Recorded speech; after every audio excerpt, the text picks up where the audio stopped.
Hey guys, I'm Dave and welcome to the Trull Gallery. Today, we're going to do something a little different.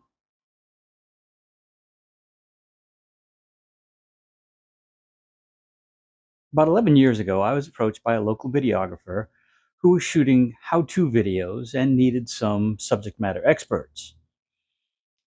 I think over the course of a year or so, we shot something like 80 to 100 videos, and they were all fairly short. The problem was they were a little canned, and I don't own them. So despite the fact that most of them have several thousand views, it's not helping my channel. And my son's been after me for years to start doing them again. So we're going to go back, review some of the old questions, field some new questions as you guys send them in. And we're going to start with a fairly simple one of changing a router bit. We're going to start with this guy. And despite the fact that it's a port of cable, that's pretty much irrelevant to how the bit is changed. Why I chose this one is because this is a 2-wrench mechanism. When I'm loosening a bit, I like to put the inside wrench on the nut against my bench or table, put the second wrench on the outer nut, and give it a little pressure and loosen the nut. Now, one of the things I want you to notice is when I put pressure on that nut, I didn't have my fingers in here because when that nut lets go, that's going to be painful. Don't ask me how I know. What I did is I kept my fingers clear so that the palm of my hand hits the inner wrench and not my fingers. Once you break it loose, you can go ahead, loosen it enough, grab that bit, which has clearly been in here a while, and pull that out. To replace the bit, simply set your bit in the collet. One thing to keep in mind is don't push your bit all the way down to the collet, because oftentimes when in the milling of the shaft, right below the cutter head, it gets a little narrower. So if you tighten down on that, it's going to loosen up again.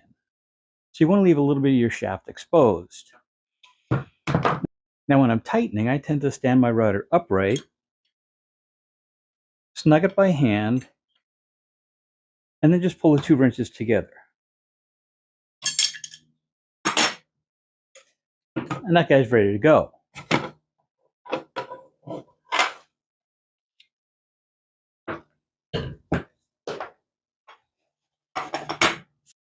More and more routers these days are going to a single wrench configuration, like my palm router here. So there's a collet lock on one side, and you can press that in until it catches one of the detents. And again, I like to have this down on my bench so I have some pressure, and then take that wrench and loosen the collet. And then you can slide the bit out. Again, the bit going in is the same. Put it in, not all the way. Tighten that collet by hand, and then come back with your wrench to snug things up.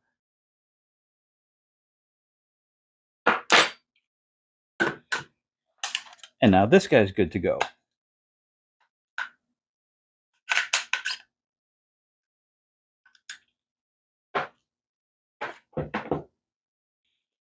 I want to show you another style.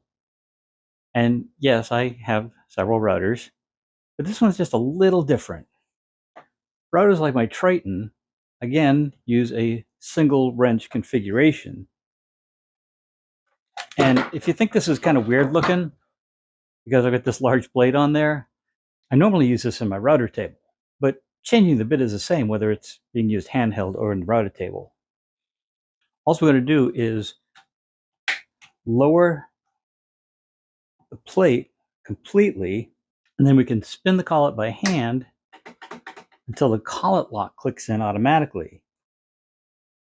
And then we can just come in with our wrench, break that loose, and we can pull out the router bit. Now here's one thing that I haven't mentioned yet, but I just felt it here and I know it's going to work. So We loosen the collet, but the bit's still stuck. And the way modern collets are made, there's kind of like a double jaw in there. So most of the time, we're going to have to go past that second sticking point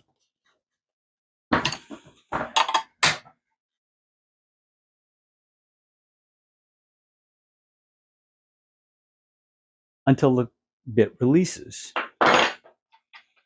And it's really hard to see, but it's based on this inner collet and the outer sleeve, and that's what's locking that bit in twice. And that's true for, again, most modern day routers. All three of these, who am I kidding? All five of my routers have this style. I haven't had one of the older collets since like a Craftsman that was like a million years old. So pretty much this is what you're going to see. And again, like in this case, you can see that the bit wants to drop all the way down. I just hold it up a little bit higher, snug up that collet,